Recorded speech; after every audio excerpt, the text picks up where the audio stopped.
Pada ketika itu ada kemungkinan hantu Jembalam 13 Mei yang telah lama dipasungkan akan hidup mengganas kembali. Kelemahan orang Melayu akan pasti menjejaskan kemampuan mereka untuk mempertahankan institusi Raja-Raja Melayu. Ia seterusnya akan meletakkan kedudukan Islam di negara ini dalam keadaan terancam. Sebarang usaha, sama ada secara pintu depan atau pintu belakang, untuk menghakiskan kuasa Raja-Raja Melayu dalam apa bentuk pun, justru menjadikan negara ini sebagai negara demokrasi liberal yang mempertuhankan manusia. Slogan keadilan sosial kerajaan Madani seolah-olahnya dasar dan polisi ekonomi tidak seimbang penjajah seperti sedang dihidupkan kembali. Akibatnya, Assalamualaikum, salam sejahtera. Kembali sekali lagi bersama saya dalam rancangan Hard Talk with Halim Romli. Seperti biasa, jangan lupa untuk subscribe, share, like channel saya ini. Terima kasih kerana terus menyokong dan menonton video-video dan live HRC. Kali ini saya ingin membawakan tuan-tuan ke persidangan Dewan Rakyat. Agak menarik perbahasan hari ini, hari Selasa, November 5, 2024. Menyaksikan ramai ahli parlimen daripada Perikatan Nasional yang diketuai oleh Presiden PAS Abdul Hadi Awang, ahli parlimen Marang ini. Yang menariknya, kehadiran mereka di hari tiada Perdana Menteri yang sekarang ini berada di China. Mereka memperkatakan pelbagai isu dan kebanyakan menyentuh tentang kepimpinan Perdana Menteri kita Anwar Ibrahim. Semestinya menyentuh tentang kelemahan dalam menguruskan negara, dalam menguruskan ekonomi. Yang menariknya, perbahasan oleh Abdul Hadi Awang ini yang berkatakan tentang gaji PMK kita yang tidak diambil, membandingkan dengan Nabi kita, Nabi Muhammad. Peruntukkan 20% pada Nabi Muhammad SAW. Ada peruntukan untuk Nabi, bagi diri dia, bagi keluarga dia, dan ambil tak guna 20% ini untuk diri dia. Dia gunakan untuk membantu orang lain yang tak ada dalam peruntukan yang lain. Orang kawasan pendalaman memerlukan bantuan, terpaksulah orang musafir yang butuh belanja dalam perjalanan, dia beri. Ini tindakan Rasulullah. Walaupun ada orang kita nak tunjuk lebih daripada Rasulullah tanpa terima gaji dan sebagainya. Ada orang kita nak tunjuk lebih bagus daripada Rasulullah, tak ambil gaji bulanan dia. Walaupun Rasulullah membelanjakan 20% untuk beliau dan keluarga dia. Itu sebahagian daripada perbahasan daripada Marang. Yang menariknya, saya ingin membawa perbahasan daripada ahli parlimen Jasin ini, yang berhormat Zulkifli Ismail. Antaranya menyentuh ekonomi Bumi Putra, keadilan sosial, kepentingan orang Melayu, kemiskinan, dan juga menyentuh tentang cabaran oleh institusi raja-raja yang dikatakan sekarang ini ada usaha untuk nak menggugurkan. Betul tak? Apapun, sebelum kita mulakan perbahasan ahli parlimen Jasin ni, apa kata kita kenali dulu siapa dia ahli parlimen Jasin. Dan kita tahu begitu vokal tentang isu kunut nazilah baru-baru ini. kenapa senyap? Kenapa tidak bersuara? Tiba-tiba saya baca doa, menggelincir. Saya pelik. Inilah agenda liberal. Agenda liberalisme, golongan sekular dan liberal dalam negara kita. Itulah, tidak lekang daripada mulut beliau mengenai agenda liberal, sekularisme oleh kerajaan sekarang. Ya, faham ke apa maksud liberal tu? Tapi itulah, setiap kali di pentas ceramah, juga di Dewan Rakyat, di Parlimen, isu inilah yang beliau perkatakan. Saya mulakan dengan isu mengenai institusi raja-raja yang sekarang ni dikatakan sedang tercabar. Si raja-raja tercabar.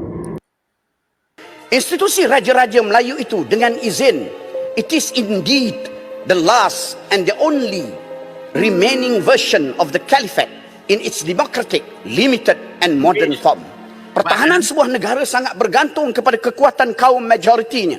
Kelemahan orang Melayu akan pasti menjejaskan kemampuan mereka untuk mempertahankan institusi Raja-Raja Melayu sebagaimana yang telah berlaku di Indonesia pada zaman komunis merajalela. Ia seterusnya akan meletakkan kedudukan Islam di negara ini dalam keadaan terancam. Saya melihat sistem ekonomi yang tidak melindungi keadilan sosioekonomi bagi bangsa Melayu dan kaum Bumiputera serta kaum-kaum lainnya adalah seolah-olah sebagai pintu belakang, backdoor, bagi menghapuskan secara halus institusi beraja dalam negara ini. Sebarang usaha, sama ada secara pintu depan atau pintu belakang, untuk menghakiskan kuasa Raja-Raja Melayu dalam apa bentuk pun, justru menjadikan negara ini sebagai negara demokrasi liberal yang mempertuhankan manusia, wajiblah digagalkan oleh rakyat dan ditentang tanpa sebarang tolak ansur. Lihat dakwaan Babi Jasin ini, kononnya institusi raja sedang tercabar dan sekarang ada satu usaha untuk jatuhkan institusi ini. Adakah ini sesuatu yang sangat serius yang dikatakan menyentuh 3R? Siapa mereka yang mahu menjatuhkan institusi raja ni di Malaysia? Siapa? Tapi kita tengok, inilah modal mereka selain daripada agama dan bangsa. Raja juga dikaitkan. Sesuatu yang serius dan perlu diambil perhatian oleh pihak penguasa dan juga Parlimen sendiri. Perkatakan sesuatu menimbulkan kerisauan dan boleh dikatakan sebagai hasutan untuk rakyat. Kononnya institusi raja sekarang sedang tercabar dan mereka lah konon-kononnya penyelamat. Yang ini mengenai ekonomi Bumiputera. Lihat, kita tonton apa yang beliau perkatakan mengenai ekonomi Bumiputera. Sekalipun ia telah berjaya membawa anjakan besar dalam ekonomi orang-orang Melayu, namun ia gagal di pertengahan jalan apabila kekayaan yang dicapai oleh negara masih dilihat gagal diagihkan dengan betul dan adil kepada seluruh rakyat yang layak tanpa mengira bangsa, agama dan aliran politik. Walau bagaimanapun, pendekatan-pendekatan ekonomi yang telah beliau rumuskan dalam usaha membina kekuatan ekonomi secara sehat dan untuk memulihkan kedudukan Bumiputera adalah suatu pengetahuan bernilai besar berbanding retorik-retorik yang kita dengar sepanjang 2 tahun ini. Adakah kerajaan Madani masih berminat terhadap usaha-usaha yang dilakukan sebelum ini bagi memulihkan dan mengukuhkan ekonomi Bumiputera? So, adakah ekonomi Bumiputera sekarang juga tercabar? Entahlah. Itulah 3 perkara yang mereka mainkan sepanjang masa. Bumiputera, bangsa, agama dan juga raja-raja. Apa yang dia tahu? Setiap patah perkataan walaupun bahasanya agak padu dengan bahasa-bahasa retoriknya, tapi apa yang saya boleh perkatakan banyak merapu. Dan ini beliau perkatakan tentang jurang kemiskinan antara kaum-kaum di Malaysia. Betulkah? Adakah kerana tempoh 2 tahun ini segalanya dilakukan oleh pemerintahan Kerajaan Madani, Kerajaan Perpaduan, ataupun isu jurang kemiskinan ini sudah lama pun berlaku? cuba menyalahkan kerajaan Anwar Ibrahim. Yang nyata pendekatan-pendekatan ekonomi oleh kerajaan sedang dan akan memberikan isyarat yang salah. Penarikan subsidi diesel, rancangan subsidi petrol bersasar, penarikan subsidi golongan kaya, kenaikan gaji minimum, pertambahan cukai yang membebankan rakyat, perluasan cukai SST dan tindakan-tindakan lainnya telah dan akan melahirkan kesan berantai yang menaikkan kos kehidupan, meningkatkan harga barangan keperluan serta mendedahkan mereka kepada pengangguran. Yang paling merasai tekanan dari dasar dan polisi ekonomi yang salah ini adalah golongan B40 yang kebanyakan mereka itu adalah dari kalangan Bumiputra dan orang-orang Melayu. Lupa, ini pesanan Presiden Hang Pa ketika menjadi kerajaan 33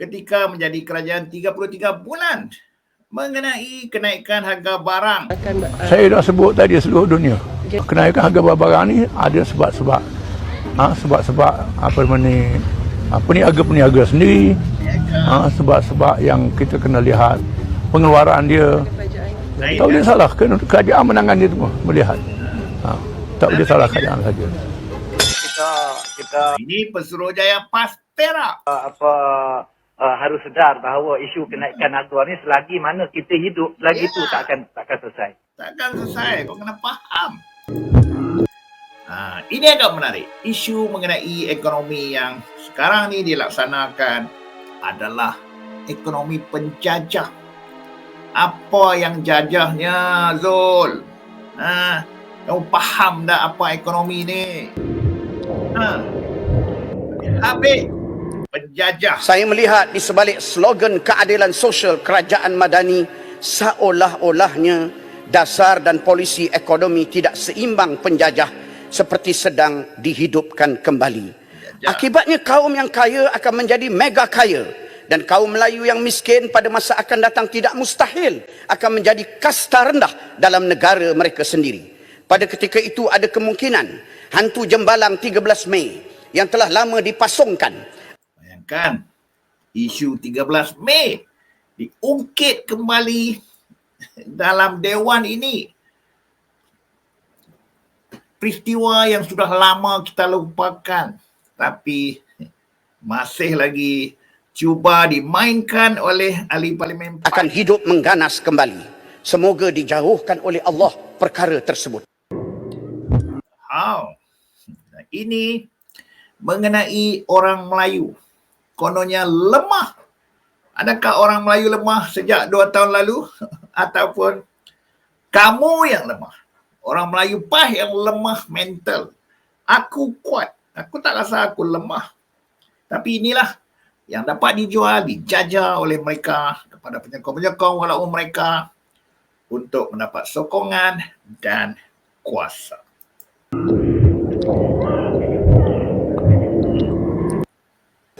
Namun yang lebih dibimbangi dalam jangka masa yang panjang adalah hilangnya kekuatan orang Melayu dari segala sudut, mental, fizikal, pendidikan, ekonomi dan politik. Keadaan kemiskinan dan ketidakmampuan untuk membeli makanan-makanan berzat dan berkualiti sudah tentulah akan mendedahkan mereka kepada kekurangan gizi yang diperlukan. Generasi Melayu yang hebat dan kuat tidak akan dapat dilahirkan dalam keadaan itu.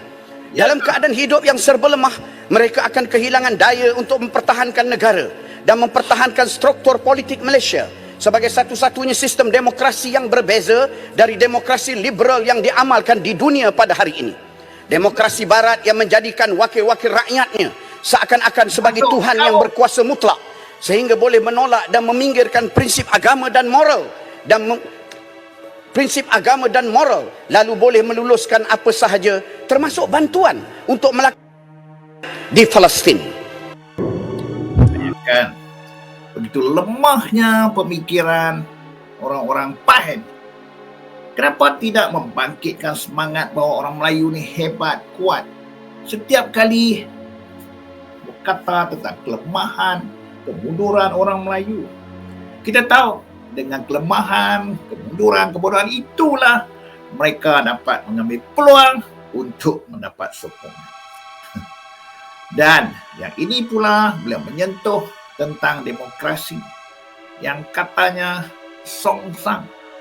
Apa yang songsang, wahai YB Zulkifli Ismail? Apa yang songsangnya mengenai demokrasi di Malaysia? Di Malaysia, demokrasi songsang dan ekstrim seperti itu tidak dibenarkan. Sebaliknya, Malaysia mengamalkan demokrasi beradab. Perlembagaannya memberikan kuasa dalam aspek pentadbiran agama dan menjaga kesucian ajaran agama kepada institusi Raja-Raja Melayu. Kuasa yang tidak boleh dicabar oleh sesiapa pun. Dengan kuasa yang diberikan itu, Islam di Malaysia akan kekal menjadi pedoman kepada rakyat dan berpeluang untuk diperluaskan pelaksanaannya dari masa ke semasa. Dan ini beliau memperkatakan tentang keadilan sosial. Ingat YB Tesla. Siapa YB Tesla yang sering diperkatakan di Melaka ini? Adakah beliau sendiri YB Tesla? Keadilan sosial.